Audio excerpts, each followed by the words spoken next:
Imagine um país que já teve o quarto maior PIB per capita do mundo, ficando atrás apenas dos Estados Unidos, da Suíça e da Nova Zelândia. Sua moeda estava entre as mais fortes e estáveis do planeta. A sua população figurava entre as mais ricas do mundo, com alto consumo de produtos de luxo. Era comum que seus cidadãos viajassem regularmente para lugares como Miami, aproveitando preços mais baratos para fazer compras. Além disso, o país apresentava um dos menores índices de pobreza do mundo. Contava com diversos hotéis de luxo e possuía praias paradisíacas que atraíam turistas internacionais. Esse país é a Venezuela dos anos de 1950. Mas hoje a realidade da Venezuela é bem diferente. O país se tornou um dos com maior parcela da população vivendo abaixo da linha da pobreza. A hiperinflação fez com que produtos básicos passassem a custar quase todo o salário mínimo. Em 2018, a Venezuela registrou uma das maiores inflações da história, atingindo cerca de 1.300.000%. Os preços dos alimentos ficaram tão altos que comerciantes passaram a pesar o dinheiro, pois se tornou mais rápido do que contar nota por nota. Diante desse cenário, surge uma pergunta inevitável: como a Venezuela chegou a esse ponto, mesmo estando sobre a maior reserva de petróleo do mundo? Antes de entrarmos na história, é importante entender a geografia e os recursos da Venezuela. A geografia venezuelana, ao mesmo tempo em que oferece vantagens estratégicas, também impõe sérias limitações. O país tem sua orientação mais voltada para o Caribe do que para o interior da América do Sul. Ao sul, a presença da floresta amazônica dificulta a comunicação e a integração com o Brasil e outros países da região. Já ao leste, o escudo das Guianas funciona como uma barreira natural que poderia proteger a Venezuela de invasões vindas dessa direção, mas que também dificulta o comércio terrestre e a integração econômica.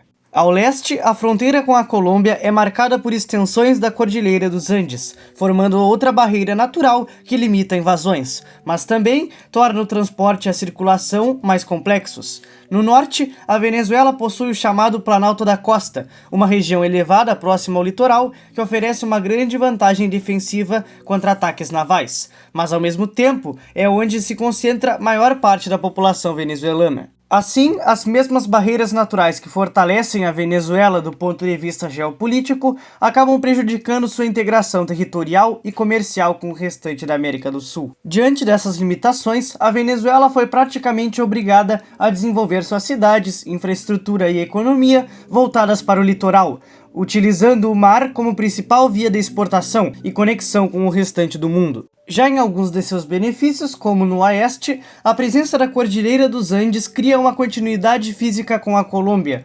facilitando fluxos humanos, comerciais e também conflitos transfronteiriços. Além disso, o rio Orinoco e sua vasta bacia funcionam como eixo natural de integração territorial, ligando o interior do país ao litoral e ao Atlântico. Já as grandes planícies centrais, conhecidas como llanos, funcionam como um corredor natural de integração interna, permitindo a ligação entre regiões produtoras e centros urbanos, além de oferecer condições para a expansão econômica e a ocupação territorial em larga escala. Agora, indo para os recursos naturais da Venezuela ocuparam um papel central na sua projeção geopolítica e explicaram grande parte da sua relevância internacional ao longo do século XX.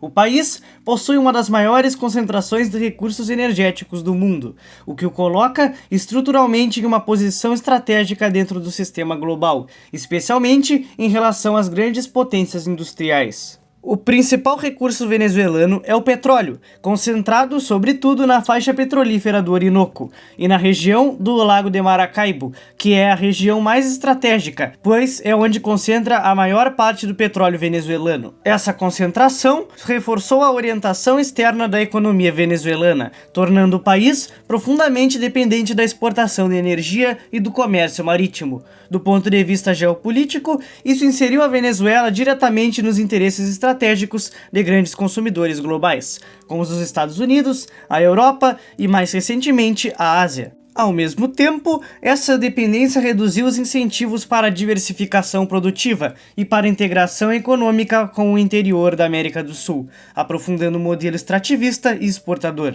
A Venezuela possui grandes reservas de gás natural além do petróleo, o que aumenta seu potencial como fornecedor energético. Porém, explorar esse recurso exige infraestrutura complexa, altos investimentos, tecnologia avançada e estabilidade política. No campo mineral, a Venezuela dispõe de importantes reservas de ferro, bauxita, ouro e outros minerais estratégicos, sobretudo concentrados na região do Escudo das Guianas. Essa área, embora rica em potencial econômico, é de difícil acesso e historicamente pouco integrada ao restante do país.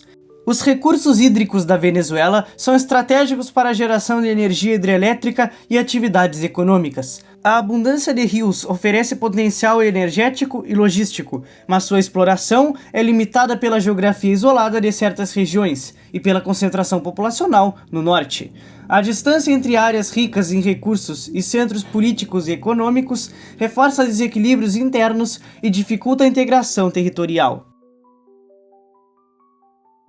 Agora, indo para a história, a trajetória econômica da Venezuela durante o século XIX e o início do século XX foi fundamentada em um modelo primário exportador, de caráter agrário e latifundiário. O país dependia quase exclusivamente da exportação de café e cacau, produtos que sustentaram a elite andina e os grandes proprietários de terras, enquanto a maioria da população vivia em condições de subsistência e pobreza extrema. O café, em particular, tornou-se o principal motor da economia venezuelana a partir de 1830, permitindo uma inserção periférica no mercado internacional, mas gerando uma vulnerabilidade crônica às flutuações de preços globais. Essa economia era marcada por infraestrutura precária e profunda desigualdade socioeconômica, em que a posse de terras determinava o poder político, resultando em guerras civis e instabilidade institucional.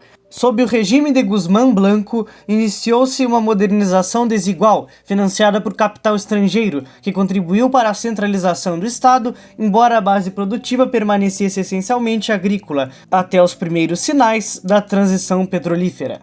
A ascensão de Juan Vicente Gómez ao poder em 1908 marcou uma transformação profunda na governança e na orientação produtiva do país. Militar de origem andina, Gómez entendeu que a estabilidade de seu regime ditatorial, que durou até 1935, dependia da centralização das finanças públicas e o fim das revoltas caudilistas. Para isso, ele facilitou a entrada dos investidores internacionais e estrangeiros na exploração do subsolo venezuelano, que já indicava a presença de vastas reservas de hidrocarbonetos. A transição do modelo agrário ao petrolífero representou mais do que uma mudança exportadora, implicando uma reengenharia no Estado, que passou a gerir as rendas extrativistas. Sob Gómez, a Venezuela consolidou a infraestrutura estatal, financiou um exército e quitou a dívida, impulsionada pela descoberta de jazidas no Zulia. O marco dessa transformação ocorreu no estado de Zulia, na localidade de Mene Grande, município de Barauti, na fazenda do Zumaque, próxima à margem oriental do lago de Maracaibo, onde a abertura do primeiro poço comercial de petróleo, o Zumaque 1, alterou de forma definitiva a história econômica da Venezuela. A perfuração do poço resultou de uma concessão obtida em 1909 por John Allen Tragles, da The Venezuela Development Company. Nos primeiros anos do governo de Gómez, em 1912, a área foi adquirida por Rafael Max Valadares e transferida à Caribbean Petroleum Company, subsidiária da Shell.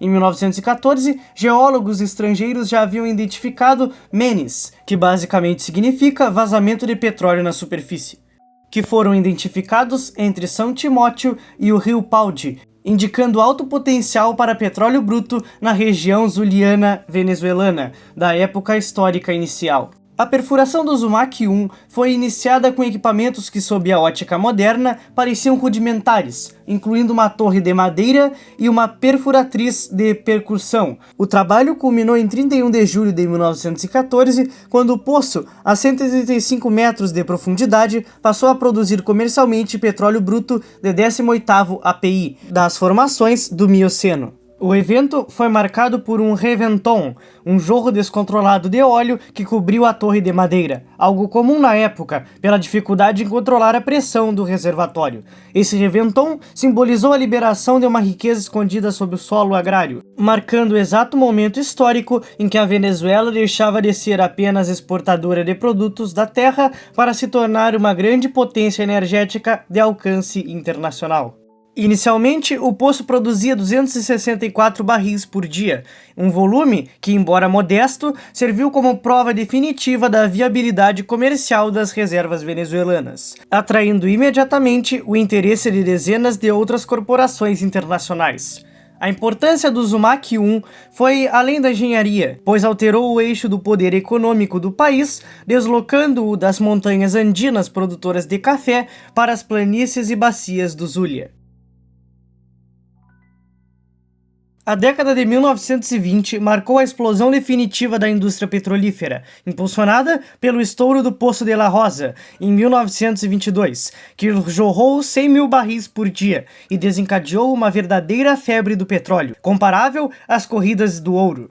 Em apenas 9 anos, a Venezuela passou de produtora marginal a, em 1928, maior exportadora mundial e segunda maior produtora total, atrás apenas dos Estados Unidos. Esse avanço foi facilitado pela política de concessões de Gomes, que distribuía vastos territórios a aliados, depois repassados a empresas como a Standard Oil e a Gulf Oil. A economia, antes dependente do café e do clima, passou a seguir a demanda global por combustíveis no período entre guerras. Essa rápida transformação trouxe consigo o fenômeno econômico conhecido como a doença holandesa. A entrada massiva de divisas estrangeiras valorizou o bolívar a tal ponto que as exportações agrícolas tornaram-se inviáveis financeiramente no mercado externo. Entre 1920 e 1935, a fatia do petróleo nas exportações totais da Venezuela subiu de 1,9% para 91,2%, um deslocamento sem paralelos na história econômica regional.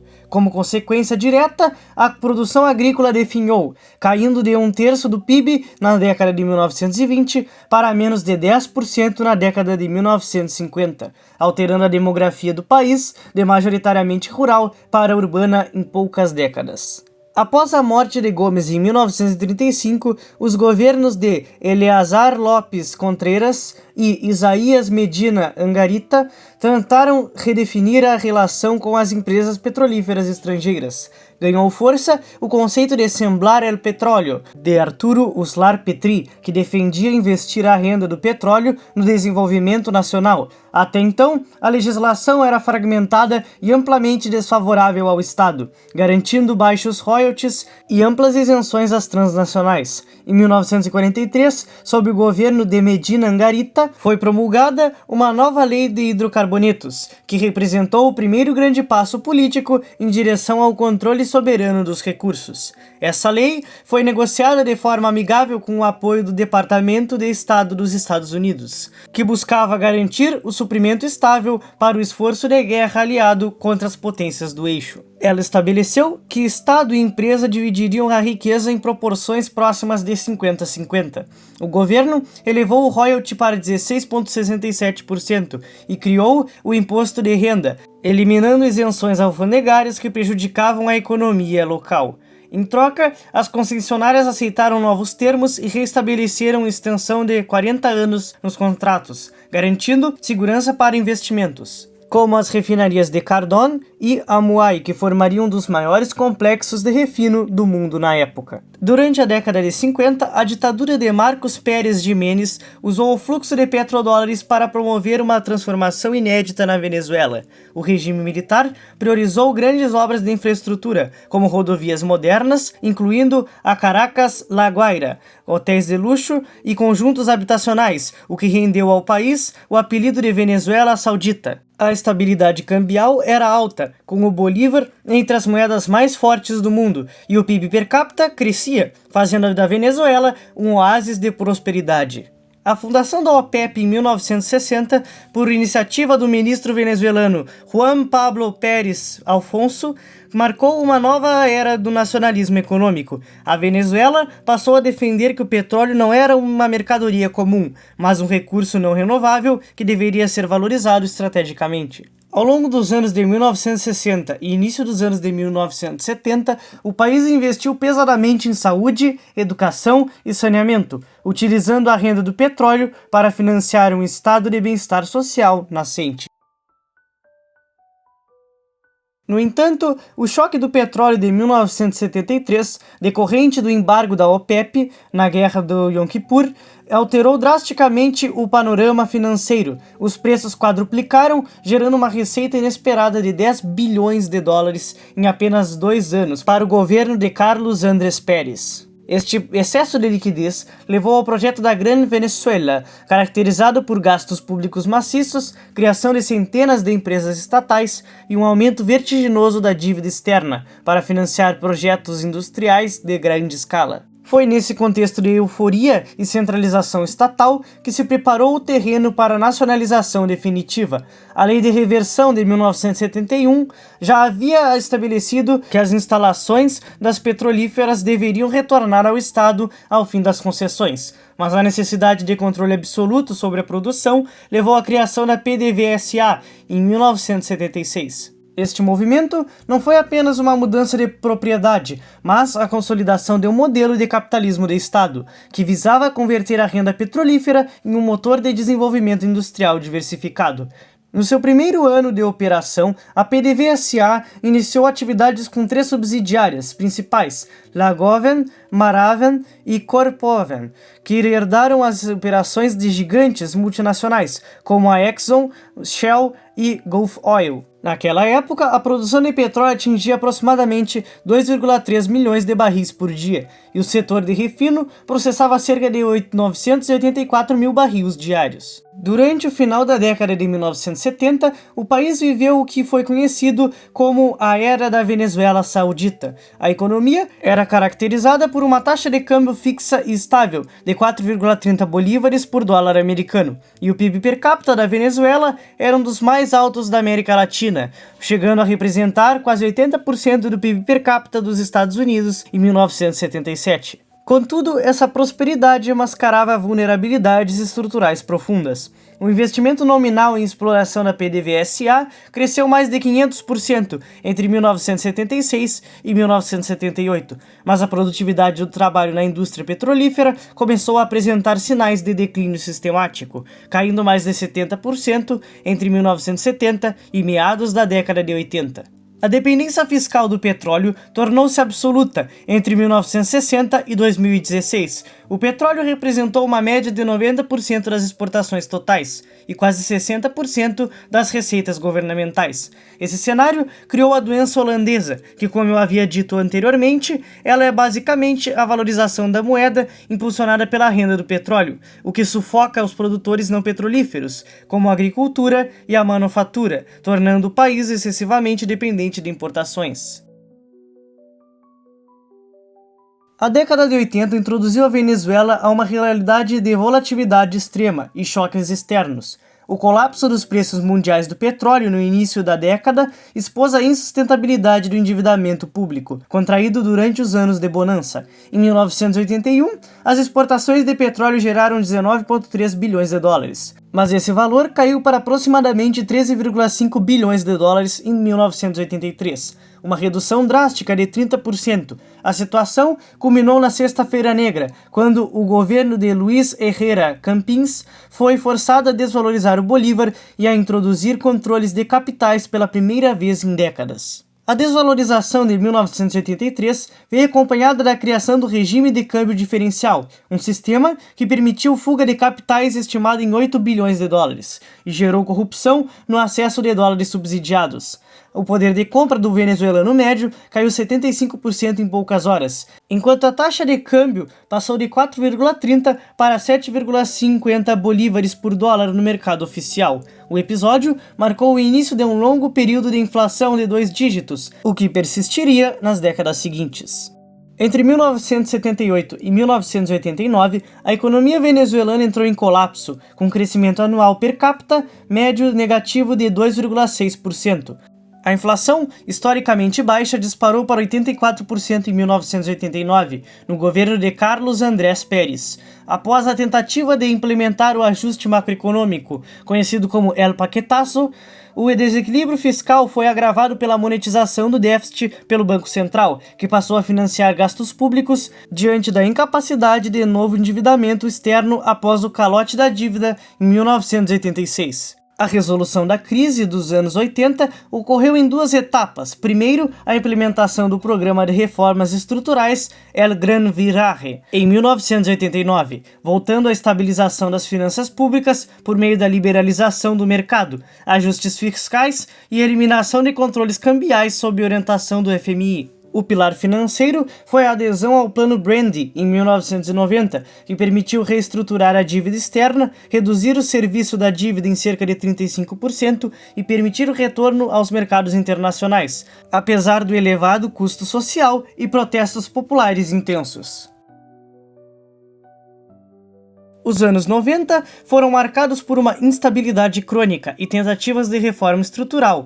Em 1994, sob o governo de Rafael Caldera, a Venezuela enfrentou uma crise bancária severa, que resultou na falência de diversas instituições financeiras e exigiu um resgate governamental massivo, agravando o déficit fiscal, que já oscilava entre 6% a 7% do PIB. Para tentar reanimar o motor econômico do país, a PDVSA iniciou o processo de abertura petrolífera entre 1993 e 1996. Esse modelo permitiu a entrada de investimento estrangeiro através de rodadas de acordos operacionais, atraindo mais de 2 bilhões de dólares em capital internacional e elevando a produção do petróleo para um pico de 3,5 milhões de barris por dia em 1998. A estratégia visava aproveitar o potencial das jazidas de crudo extrapesado na faixa do Orinoco, mas a economia não petrolífera continuou a definhar. Em 1996, a inflação atingiu um pico histórico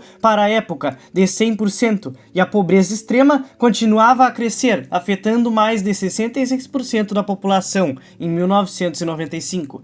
No final de 1998, o PIB per capita da Venezuela havia retornado aos níveis de 1963 em termos reais, significando que o país havia perdido 35 anos de desenvolvimento econômico. O poder de compra do salário médio era 1/3 do que fora em 1978. Foi neste cenário de desilusão com o sistema político tradicional e desastre econômico que Hugo Chávez foi eleito, prometendo uma redistribuição radical da renda petrolífera.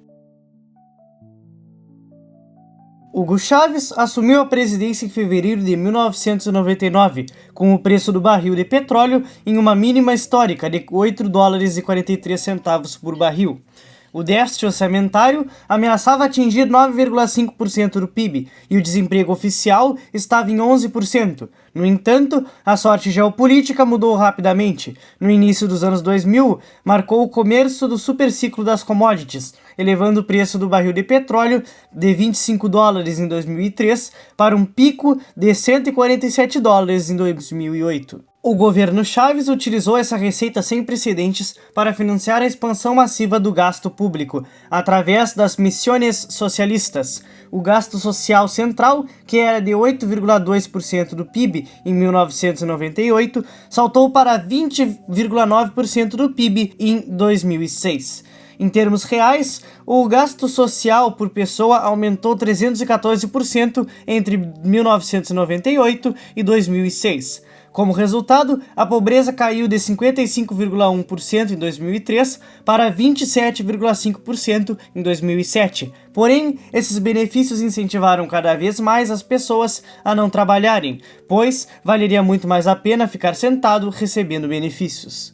Contudo, esse modelo dependia da captura política da PDVSA. Após a greve petrolífera de 2002 a 2003, o governo demitiu mais de 19 mil funcionários técnicos, substituindo-os por aliados políticos. a folha de pagamento da PDVSA triplicou, enquanto a produção de petróleo passou a cair drasticamente de forma contínua. Em 2007, o governo nacionalizou o campus, antes controlado por estrangeiros, consolidando o controle estatal, mas afastando o know-how necessário para manter os campos maduros, que exigiam investimentos anuais de 3 bilhões de dólares, apenas para sustentar a capacidade. Para financiar gastos superiores à própria receita do petróleo, o governo Chaves ampliou a dívida externa em 6 vezes, superando 100 bilhões de dólares até 2012. Além disso, controles de preços e expropriação de mais de 1.000 empresas paralisaram a produção nacional do país.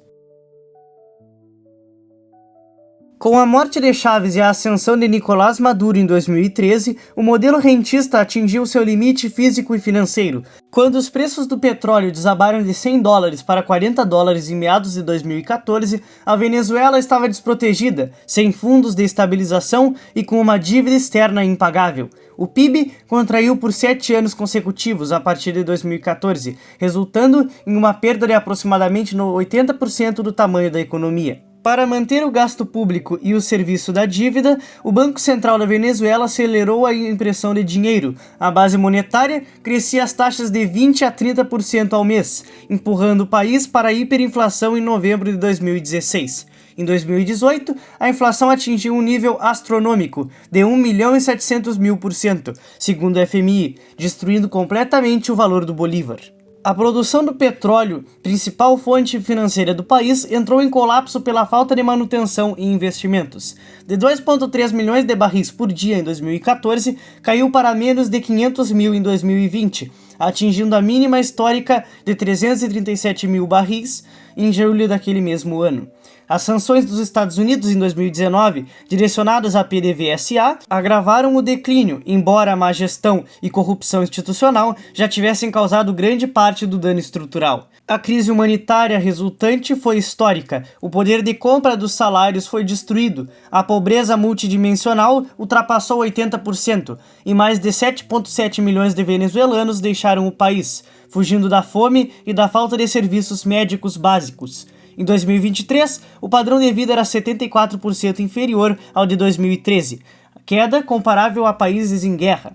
A partir de 2020, o governo Maduro adotou uma postura pragmática de sobrevivência, abandonando o controle de preços e permitindo a dolarização de fato da economia. Cerca de 20% das transações passaram a ser realizadas em dólares, alimentadas por remessas e exportações informais, enquanto os outros 80% da população, composta por funcionários públicos e pensionistas, continuaram a receber em bolívares desvalorizados. Em 2021, a economia registrou seu primeiro crescimento positivo em anos, impulsionado pela flexibilização parcial das sanções dos Estados Unidos, que permitiram a Chevron retomar operações sob licenças específicas. A produção de petróleo recuperou-se gradualmente, atingindo cerca de 893 mil barris por dia em 2024, aumento de 11,6% em relação ao ano anterior.